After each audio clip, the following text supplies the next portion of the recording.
আসসালামু আলাইকুম প্রিয় দর্শক, অন্য মঞ্চের আলাপচারিতায় আপনাদের সকলকে আমন্ত্রণ জানাচ্ছি।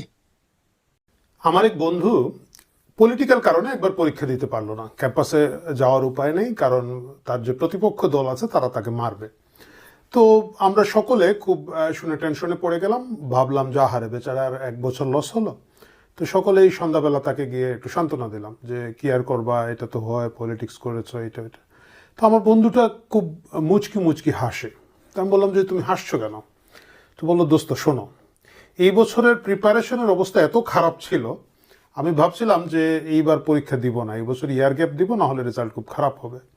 তো এখন যেটা হলো, যেহেতু ক্যাম্পাসে ঢুকতেই পারলাম না, পরীক্ষা দিতেই পারলাম না, ইজ্জতটা বাঁচলো। ইজ্জতটা বাঁচলো কারণ যদি পরীক্ষা দিতে আমার রেজাল্ট বেশি খারাপ হতো, তাহলে তো সকলেই বলতো যে হারে ছাত্রটা খারাপ। এখন বলতে পারি যে পলিটিক্যাল কারণে আমাকে পরীক্ষা দিতে দেওয়া হয় না। এই যে তোমরা আসছো সকলে মিলে একটা সহমর্মিতা দেখাচ্ছ, আত্মীয় স্বজন বন্ধু বান্ধব বাইরের সবাই বলা বলি করছো যে এই ছেলেটাকে পরীক্ষা দিতে দেওয়া না দেওয়াটা ঠিক হলো না, এটাই হচ্ছে গেম। কাহিনীটা কেন আপনাদেরকে বললাম, এই একই কাহিনীর মধ্যে পড়ে গেছে এখন বাংলাদেশ আওয়ামী লীগ। বাংলাদেশ আওয়ামী লীগকে নির্বাচন করতে দেওয়া হবে না, এবং এইটা নিয়ে খুব তোড়জোড় শুরু হয়েছে গত কয়েকদিন ধরে। আপনারা যদি গত বিশেষ করে সপ্তাহখানেকের ডেভেলপমেন্ট লক্ষ্য করেন তাহলে খুব মজা পাবেন। প্রথমে বলা হলো যে আওয়ামী লীগ একটা নিষিদ্ধ দল, এটা কিন্তু নির্বাচন কমিশন বললেন যে নিষিদ্ধ অবস্থায়, নিষিদ্ধ না, স্থগিত, কার্যক্রম স্থগিত অবস্থায় তাদের মার্কাও স্থগিত থাকবে। ভালো, তাদের মার্কা স্থগিত থাকা ভালো। যদি এটা মার্কা স্থগিত না রেখে যদি আবার সাবেক ছাত্রলীগ নেতাদেরকে দিয়ে দেন, মানে ন্যাশনাল নৌকা নৌকাবাড়ি বানায় ফেলেন আর কি, ওই যে এনসিপি আছে না, ওই যে এপিসির ভিতরে যে দলটা ঢুকে থাকে, আপনারা যদি ভুলে গিয়ে থাকেন আর কি, তো তাদেরকে যদি আবার নৌকা দিয়ে দেয়, কারণ ওদেরকে সাপলা দিবে না। তো ওই টেনশন থেকে আওয়ামী লীগ বাঁচলো। কিন্তু খুব বড় গলায় নির্বাচন কমিশন বললেন যে না, যাদের কার্যক্রম স্থগিত তাদের মার্কা স্থগিত। খুব ভালো কথা।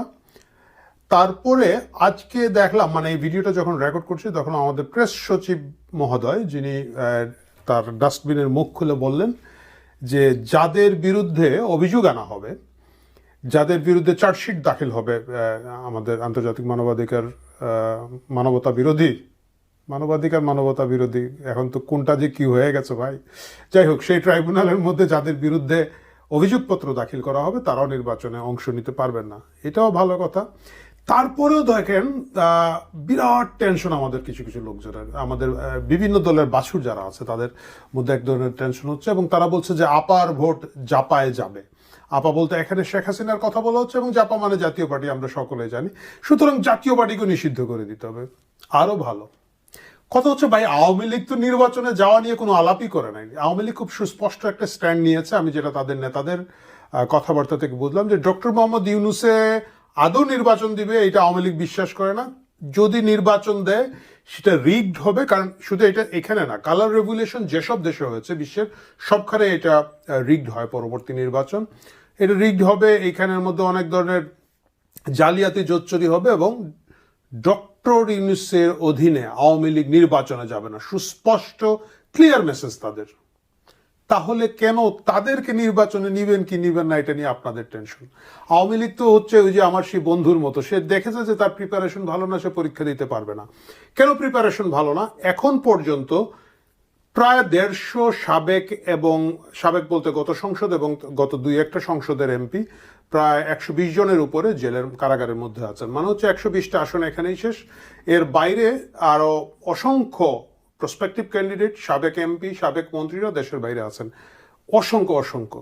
সুতরাং 300 আসনের কোথাও তাদের পরিচিত যে মুখগুলো, পরিচিত যে ক্যান্ডিডেটগুলো, তারা নাই। তারা যদি না থাকে, তাদের নির্বাচন করা তো আওয়ামী লীগের জন্য একটা কঠিন। দ্বিতীয় হচ্ছে যে ধরলাম যে তারা নির্বাচন করলো, তাদের যে একেবারে দলীয় নেতা কর্মী, যে একেবারে ধরেন রাস্তা ধারে বাদাম বিক্রি করতো, সেই লোকটা যখন জয় বাংলা বলেছে তাকেও হয় মেরে ফেলা হচ্ছে, পেটানো হচ্ছে, অথবা তাকেও জেলে দিয়ে দেওয়া হচ্ছে।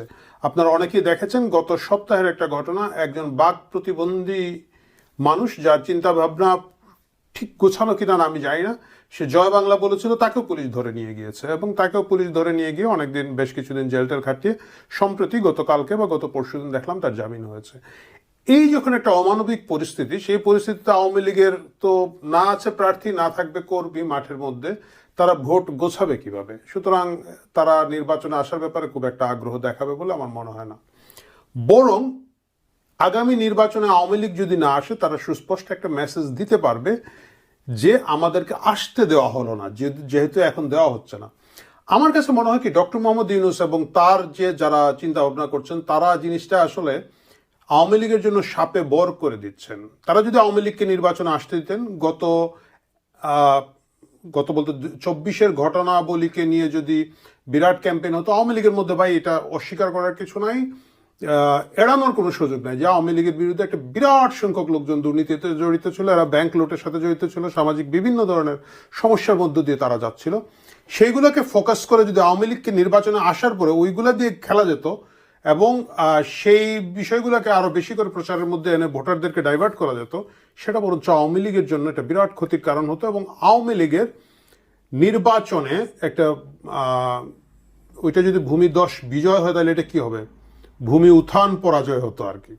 তো সেই ভূমি উত্থান পরাজয় থেকে আওয়ামী লীগকে বাঁচিয়ে দেওয়া হয়েছে। কিন্তু মুশকিলটা হচ্ছে কি, মাঝখানে কিন্তু আওয়ামী লীগকে নির্বাচনে আসার ব্যাপারে লোকজন মোটামুটি নিমরাজি গড়িমসি ছিল। ইভেন আপনি দেখবেন জামাত, বিএনপি বাকিদেরকে কিন্তু কোনো নড়াচড়ার মধ্যে ছিল না।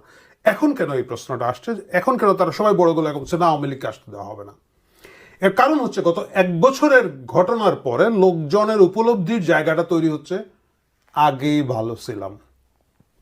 প্রিয় দর্শক, আপনারা যারা আমার এই ভিডিওটা দেখছেন তারা যদি এটা বিশ্বাস না করেন, আপনি র্যান্ডম 10 জন মানুষকে, আপনার পরিচিত 10 জন মানুষকে জিজ্ঞেস করবেন যে গত 1 বছরের ঘটনাবলী যেটা হচ্ছে, ডক্টর ইউনূস এবং তার মব সরকারের যে কার্যক্রম চলছে, একই সাথে তার সাথে যে বিভিন্ন রাজনৈতিক দল যারা ক্ষমতায় আসার সম্ভাবনা তৈরি হয়েছে, বিএনপির বিরুদ্ধে যে পরিমাণ চাঁদাবাজি সন্ত্রাসের অভিযোগ এসেছে, তারপর ধরেন জামাতে ইসলাম যেভাবে একেবারে তাদের কি বলে রাজাকার বাপদের ছবি টাঙানো বিভিন্ন অফিস আদালত বিশ্ববিদ্যালয়ের কি পয়েন্টগুলো দখল করার যে রাজনীতিটা করছে, সবকিছু মিলিয়ে মানুষের কাছে যদি প্রশ্ন করেন যে গত 1 বছরের তুলনায় আওয়ামী লীগ আগে ভালো ছিল কিনা, না, অনেকেই কিন্তু মাথা চুলকায়। আপনাদের কি বলবে, আমাকে আপনাদের বলার দরকার নেই যে আগেই হয়তো ভালো ছিলাম। এবং তাদেরকে যদি বলেন যে আবার আপনারা যদি নির্বাচন হয় কি করবেন, তারা যারা বিশেষ করে অনেকেই গত জুলাইতে যারা এক করে বিক্ষোভে ফেটে পড়েছিল, আওয়ামী লীগকে প্রতিহত করার জন্য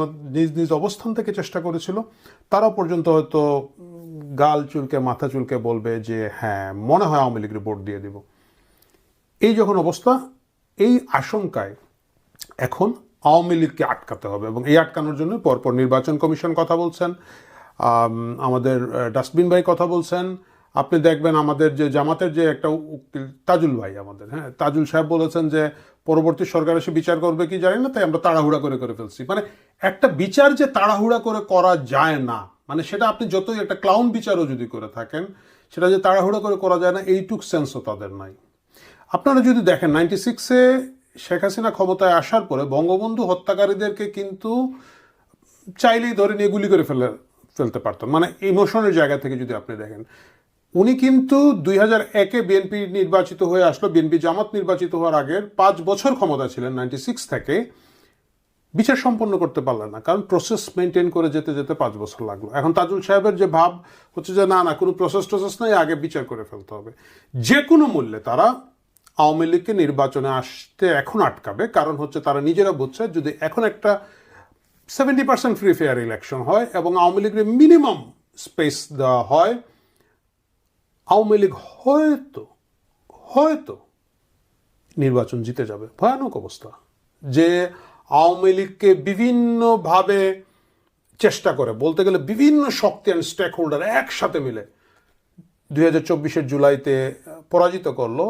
তারা যদি 1 বছর পরে ফিল করে যে আওয়ামী লীগের আবার লোকজন ভোট দিয়ে দিতে পারে, আমি তাদের দোষ দেই না, তারা তাদের জায়গা থেকে চেষ্টা করবে এটাকে আটকাতে।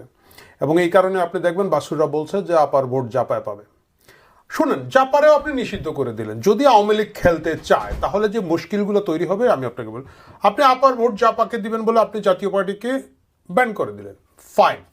তারপরে কি হবে, 14 দলের তো অনেকগুলো দল আছে, আপনি কি 14 দলকেও ব্যান করে দিবেন? গুড, সেটাও করতে ফেলে পারেন আপনারা।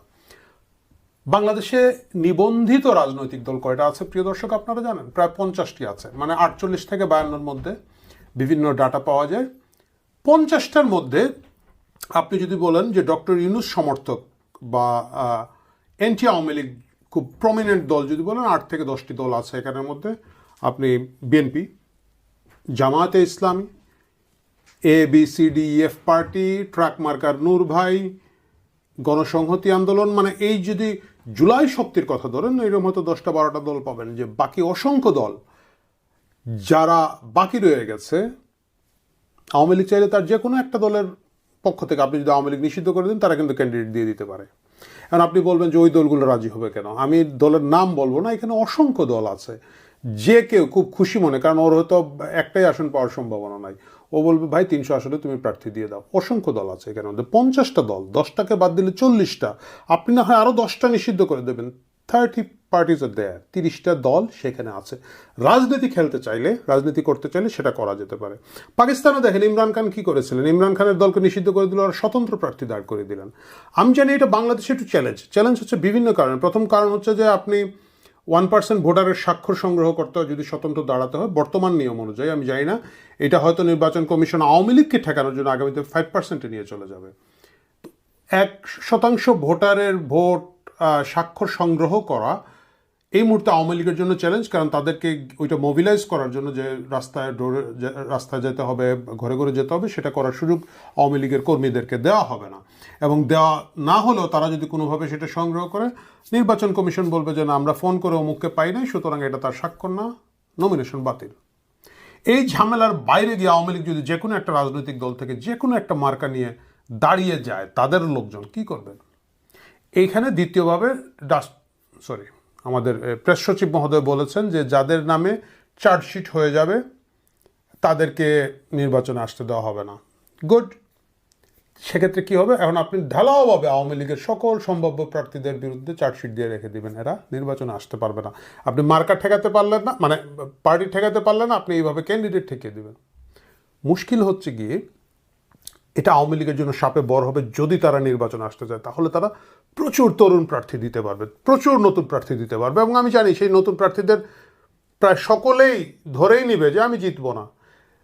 কোনো প্রার্থী যখন আমি জিতবো না মোডে গিয়ে ইলেকশন করে, তার তো হারাবার কিছু নাই, তার টেনশনের কিছু নাই, তার চিন্তার কিছু নাই, কিন্তু সে মনে করবে যে আগামীতে আওয়ামী লীগের প্রার্থী হিসাবে আমার একটা শক্ত অবস্থান হলো, একটা সুযোগ পেয়েছে। এই সুযোগে যেহেতু আমাদের সিনিয়র লিডারদেরকে বা অনেক জায়গায় বুড়ো প্রার্থী যারা আছেন, বয়স হয়ে গিয়েছে, জেল টেল খেটে এদের কজন বাঁচবে মারা যাবে আল্লাহ জানে, এই স্পেসটা আমরা দখল করে নিই। আপনি তাদেরকে কিভাবে ঠেকাবেন?